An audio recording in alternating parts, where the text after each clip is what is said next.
Donc, pour le numéro ici, ce qui peut avoir causé votre erreur, c'est qu'il y a beaucoup de monde qui comprennent, qui vont devoir calculer l'aire totale du prisme qui est ici, l'aire totale du prisme qui est ici. Dans le fond, ces deux prismes-là sont isométriques. Fait qu'on pourrait calculer l'aire d'un prisme et le multiplier par 2. Vous comprenez aussi, dans le fond, qu'on doit calculer seulement l'aire latérale du cylindre. Vous comprenez, dans le fond, qu'il ne faut pas compter les bases du cylindre.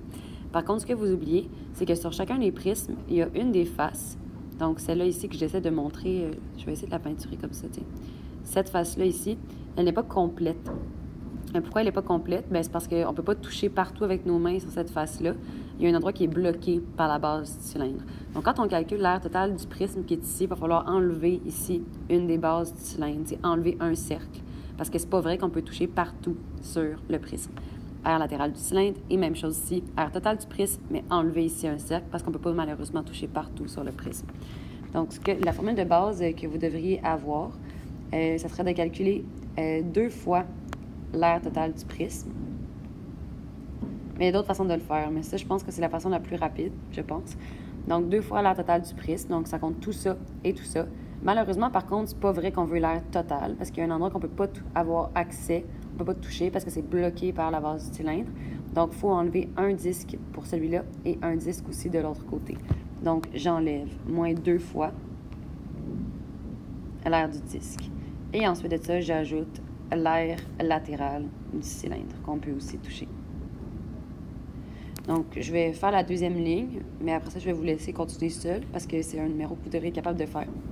L'aire totale du prisme, c'est 2 fois l'aire de la base, plus le périmètre de la base fois la hauteur. Ouais, de cette façon-là. Moins 2 fois pi r à la 2, plus l'aire latérale du cylindre qui est PB fois H. L'autre ligne ici, 2 fois. L'aire de la base, dans le fond, vous pouvez choisir n'importe quelle base dans votre prisme, c'est vous qui décidez. Moi, je trouve ça quand même plus facile, je crois, de prendre la base qui est en dessous, le 5 par 5. Je trouve ça un petit peu plus facile. Donc, c'est ça que je vais faire. Donc, l'aire de la base, ici, c'est un carré. Ça veut dire que ça va être C à la 2. Mais vous pourriez, je répète, avoir pris cette face ici comme base, donc 4 par 5. Parce que je trouve ça plus facile de travailler avec un carré comme base. Donc, 5 par 5. Ici, le périmètre de la base, encore une fois, le périmètre d'un carré, c'est 4C. Et la hauteur, ça va être le 4 ici. On va l'écrire tout à l'heure. Moins 2 fois pi r à la 2, plus le périmètre de la base qui est 2 pi r. Donc, le périmètre de la base d'un cylindre, 2 pi r, fois la hauteur du cylindre. La hauteur du cylindre, c'est la distance entre les deux bases, ça va être le 4. Donc, je vais faire une vraie dernière ligne avec vous.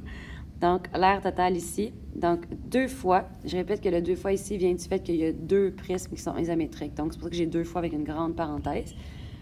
Après ça, il y a 2 bases. Et donc, c'est 5 à la 2, plus 4 fois la mesure de côté qui est 5, fois la hauteur qui est 4. Moins 2 fois.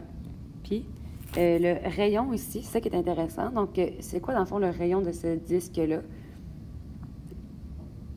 On se rend compte, dans le fond, qu'il touche, je ne sais pas si vous voyez bien, là, mais le cylindre ici, il touche en haut et en bas. Ça veut dire que la mesure ici, qui mesure 4, dans le fond, c'est le diamètre. Donc ici, on voit que cette mesure-là, c'est 4. Ça, c'est le diamètre de mon cercle. Ça veut dire que le rayon, ça va être de 2. Donc, 2 à la 2, plus 2 fois la hauteur du cylindre, qui est 4. À partir de là, vous devrez être capable de continuer tout seul. Situé.